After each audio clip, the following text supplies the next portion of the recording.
बहुत बहुत स्वागत एक बार फिर से आप सभी का। और जैसा कि हमने वादा किया था कि आपको अयोध्या की हर खास तस्वीर दिखाएंगे, हर महत्वपूर्ण तस्वीर दिखाएंगे, तो आपको अयोध्या लिए चलते हैं। झांकियां निकाली जा रही हैं वहां पर, खासकर राम कथा को प्रदर्शित करती हुई अयोध्या में लोक नृत्य वहां पर हो रहे हैं। गुंजन दीक्षित हमारे सहयोगी इस वक्त वहीं पर मौजूद हैं और उनकी आंख के सामने ये सब हो रहा है और वो आपको वो तस्वीरें भी दिखाएंगी जो वो खुद देख रही हैं और उनके बारे में आपको विस्तार से बताएंगी भी। गुंजन।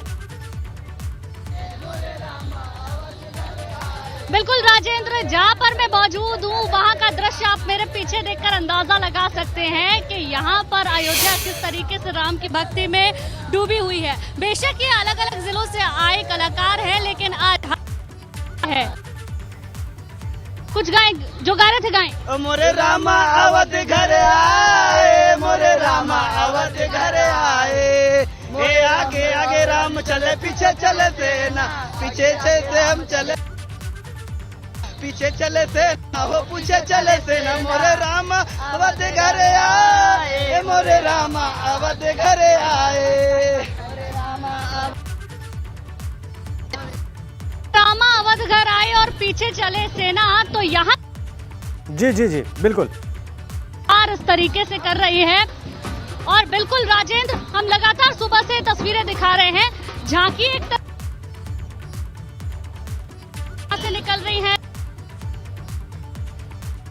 कुछ देर बाद होगा। क्या है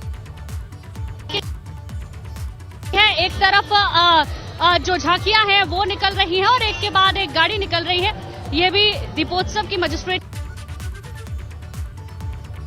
वो एडीपी एसपी की गाड़ी है। और इस तरीके से एक तरफ जहां व्यवस्था बनाने के लिए लगातार जो टीमें हैं वो लगी हुई हैं, पुलिस प्रशासन मुस्तैदी से कर रहा है, और दूसरी तरफ अयोध्या की जनता है जो अपने घर की छतों पर खड़े होकर अपने कैमरे से कैद कर रही है इस भव्य क्षण को, इस खूबसूरत पल को। क्योंकि साल में एक बार दीपोत्सव मनाया जाता है, लेकिन इस दीपोत्सव की जो हनक है बिल्कुल ठीक बात है। गुंजन, आपने झांकी दिखाई और नृत्य करते हुए जो कलाकार है वहां पर आपने उनसे बात भी की और उनका उत्साह भी देखते ही बन रहा है। वापस आएंगे आपके पास, लेकिन एक बड़ी अपडेट दे दें।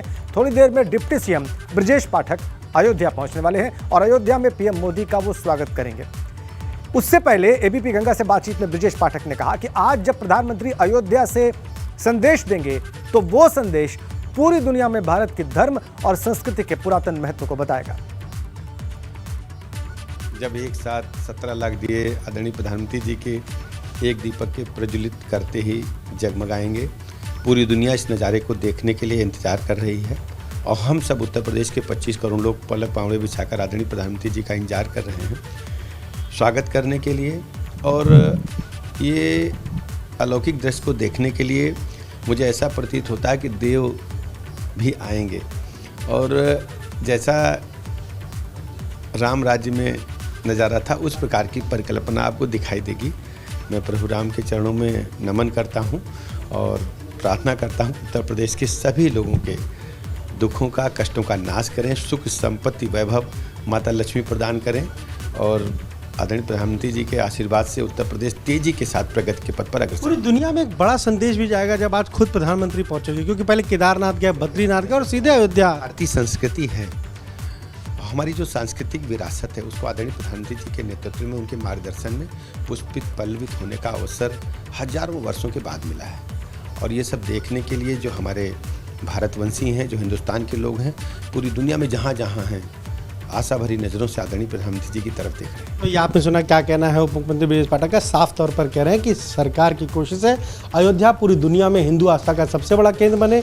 इसी कोशिश में सरकार जुटी और जब आज प्रधानमंत्री खुद अयोध्या पहुंचेंगे तो देश और दुनिया के लिए एक बड़ा संदेश जाएगा। कैमरे में मेहदी हसन के साथ अनुभव शुक्ला, एबीपी गंगा, लखनऊ। और एक और बड़ी अपडेट आपको देते, थोड़ी देर में अयोध्या रवाना होंगे भाजपा के प्रदेश अध्यक्ष भूपेंद्र चौधरी, डिप्टी सीएम केशव प्रसाद मौर्य और ब्रजेश पाठक भी अयोध्या के लिए रवाना होंगे। एक ही हेलीकॉप्टर से ये तीनों नेता अयोध्या पहुंच जाएंगे थोड़ी देर में और उसके बाद वहां पर प्रधानमंत्री नरेंद्र मोदी का स्वागत करेंगे ये सभी, यानी कि दोनों डिप्टी सीएम और भाजपा के प्रदेश अध्यक्ष भूपेंद्र चौधरी थोड़ी देर में रवाना होंगे। यूपी बीजेपी प्रदेश अध्यक्ष भूपेंद्र चौधरी जी, उनसे जानेंगे। भूपेंद्र जी, 2017 में आपकी सरकार बनी, उसके बाद से दीपोत्सव का ये कार्यक्रम शुरू हुआ। पहली बार अगर हम कहें तो 6 वर्षों में प्रधानमंत्री नरेंद्र मोदी आ रहे हैं दीपोत्सव कार्यक्रम में। नहीं, हम सबके लिए ये सौभाग्य और गर्व की बात है कि आज के दीपोत्सव के कार्यक्रम में आज देश के प्रधानमंत्री की गरिमाई उपस्थिति है। हम उनका स्वागत करने के लिए पूरा प्रदेश और पूरा हमारी अयोध्या नगरी तत्पर है और निश्चित रूप से हमारे लिए गौरव का विषय है, हमें आत्ममुक्त करने वाला विषय है कि आज देश के प्रधानमंत्री जी इस दीपोत्सव के कार्यक्रम में अयोध्या में उनकी उपस्थिति है, हमारे लिए गर्व की बात है। अयोध्या को विश्व पटल पर लाने की सरकार की जो मुहिम है वो आज से अगर हम कहें तो प्रधानमंत्री की जाने के बाद और बढ़ जाएगी। निश्चित रूप से करोड़ों देशवासियों की आस्था का केंद्र है अयोध्या, भगवान राम की नगरी है और लंबे संघर्ष के बाद अयोध्या में भगवान श्री राम का मंदिर का निर्माण हो रहा है। तो निश्चित रूप से सबके लिए, देशवासियों के लिए, पूरे देशवासियों के लिए गर्व की बात है और प्रधानमंत्री जी की उपस्थिति सपने जैसा लगता था। आज से 20-30 साल विचार देखेंगे तो निश्चित रूप से आज हमारे सपने को साकार होना जैसी स्थिति अयोध्या में होगी। तो ये आपने सुना क्या कहना है यूपी बीजेपी अध्यक्ष भूपेंद्र चौधरी का। साफ तौर पर कह रहे हैं कि प्रधानमंत्री नरेंद्र मोदी आज जब अयोध्या पहुंचेंगे तो पूरी दुनिया में एक संदेश जाएगा। संदेश होगा कि सरकार विकास कैसे कर रही है, सरकार धार्मिक स्थल जो है उनका किस तरीके से डेवलपमेंट कर रही है और ये संदेश न केवल देश में बल्कि पूरी दुनिया में जाएगा। कैमरा मैन मेहदी हसन के साथ अनुभव शुक्ला, एपी गंगा, लखनऊ। तो बीजेपी के प्रदेश अध्यक्ष की बात आपने सुनी। 8 तस्वीरें इस वक्त हमें आपकी स्क्रीन पर रखी हैं और ये सारी 8 तस्वीरें इस वक्त अयोध्या के रंगों को दिखा रही हैं। अयोध्या जिन रंगों में रंगी है, अयोध्या जिस उत्साह से उत्साहित है, वो सब आप इन 8 तस्वीरों में मेरे चारों ओर आप देख सकते हैं। स्क्रीन पर आप देख सकते हैं कि कैसे लोक गायक, लोक जो कलाकार हैं वो वहाँ पर अपनी प्रस्तुति दे रहे हैं। आप देख सकते हैं कि राई नृत्य का आयोजन वहाँ पर कैसे हुआ है। आप देख सकते हैं कि मटका नृत्य वहाँ पर कैसे किया जा रहा है और आप देख सकते हैं कि बुंदेलखंडी नृत्य की धूम कैसे मची हुई है अयोध्या में। और अयोध्या के रंगों में ये कलाकार रंगे हुए नजर आते हैं। धोबिया नृत्य भी वहाँ पर प्रस्तुत किया गया अयोध्या में। इन सब की झांकी निकल रही है और जो आम अयोध्या वासी हैं वो तो आह्लादित हैं ही, लेकिन जो लोग इस दीपोत्सव का हिस्सा बनने के लिए दूर दूर से अयोध्या पहुँचे हैं वो सब आनंदित हो रहे हैं इन लोक कलाकारों के नृत्य देख के और अलग अलग जो शैली है नृत्य की उन सब का प्रस्तुतिकरण देखकर अपनी आंखों के सामने जीवंत, जो कि बहुत कम अवसर होता है, लेकिन मुख्यमंत्री योगी आदित्यनाथ के सत्ता में आने के बाद जिस प्रकार से अयोध्या पर विशेष फोकस रहा है उत्तर प्रदेश शासन का, उसकी वजह से अयोध्या वासियों को ये नज़ारे अब हर दीपावली पर दिखाई देते हैं। कुछ और तस्वीरें आप देखिए, झांकियाँ तैयार हैं, ये झांकियाँ निकलेंगी अयोध्या के मुख्य मार्गों से होकर और आप देखिए सतरंगी छटा कैसे है अयोध्या में।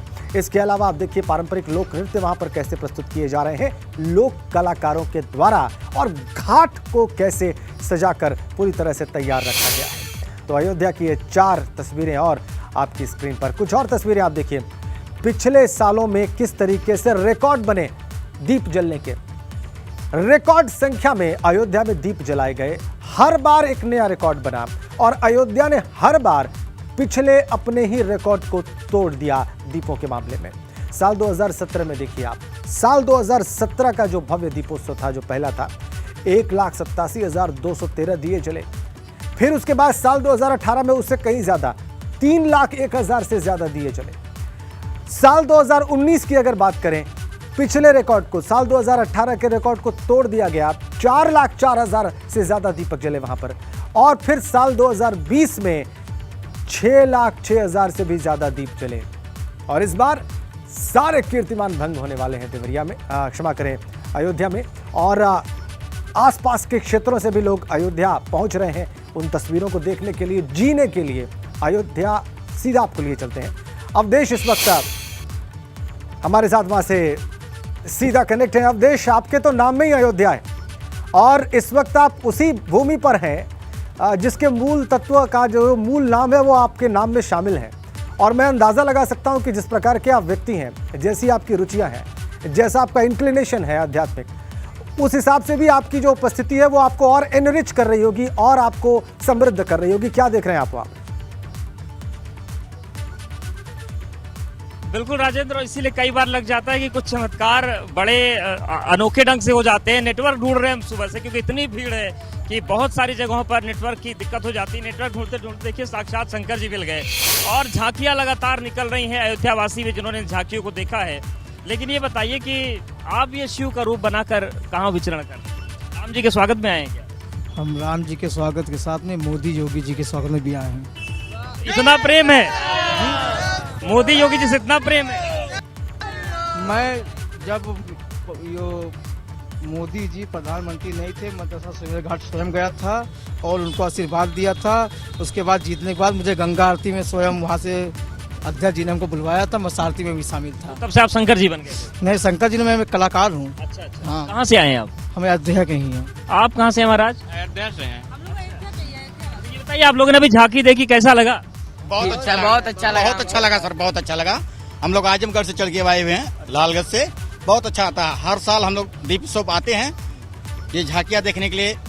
इनका कैसी व्यवस्था है योगी मोदी की, यहाँ के कैसे लोग हैं। और राजेंद्र, एक चीज और बताएं, जो अयोध्या इस वक्त है वो सारांश बन गई पूरी रामायण का। एक एक राम की लीला दिख रही है और जब इस पूरी अयोध्या को देखते हैं तो एक चतुश्लोकी रामायण याद आ जाता है कि यादव राम तपोवरादिगम नम हत्वाभृगम कांचनम वैदेही हरणम जटायु मरणम सुग्रीव संभाषणम बाली निग्रहणम समुत्तरणम लंकापुरी दाहनम पश्चात रावण कुंभकर्ण हनम एतद् रामायणम। इस 4 लाइन में पूरी अयोध्या जीवंत हो रही। कहाँ से आए आप? बलिया से आए सर, हम लोग तो बलिया से। बहुत ही दिव्य अनुभव लगा। हम क्या देखिए आपने? बहुत सुंदर लगा।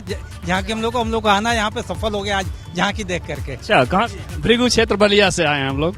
भृगु क्षेत्र, देखिए ये धार्मिक बातें होती है तो थोड़ा सा लगता है कि अयोध्या में।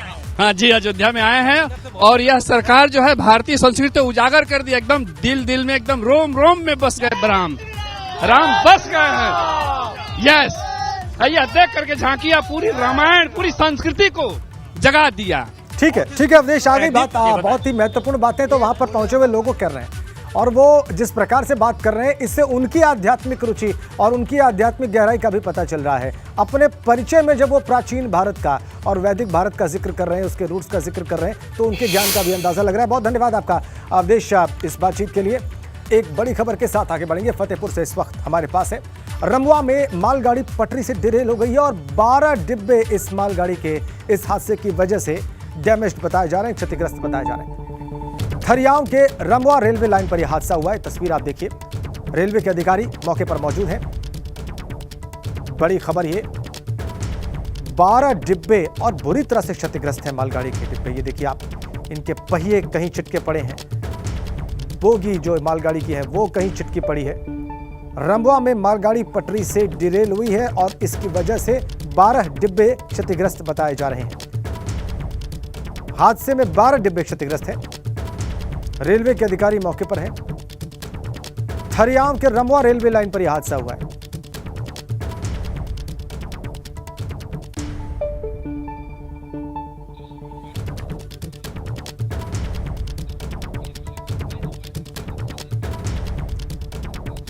ये बड़ा हादसा, आप इन तस्वीरों से अंदाजा लगाइए कि डैमेज कितना बड़ा है। 12 डिब्बे इधर उधर छिटके पड़े हैं डिरेल होने के बाद इस मालगाड़ी के।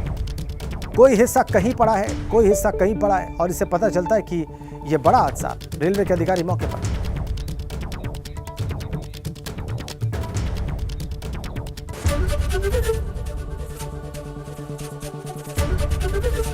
एबीपी गंगा, खबर आपकी, जुबान आपकी।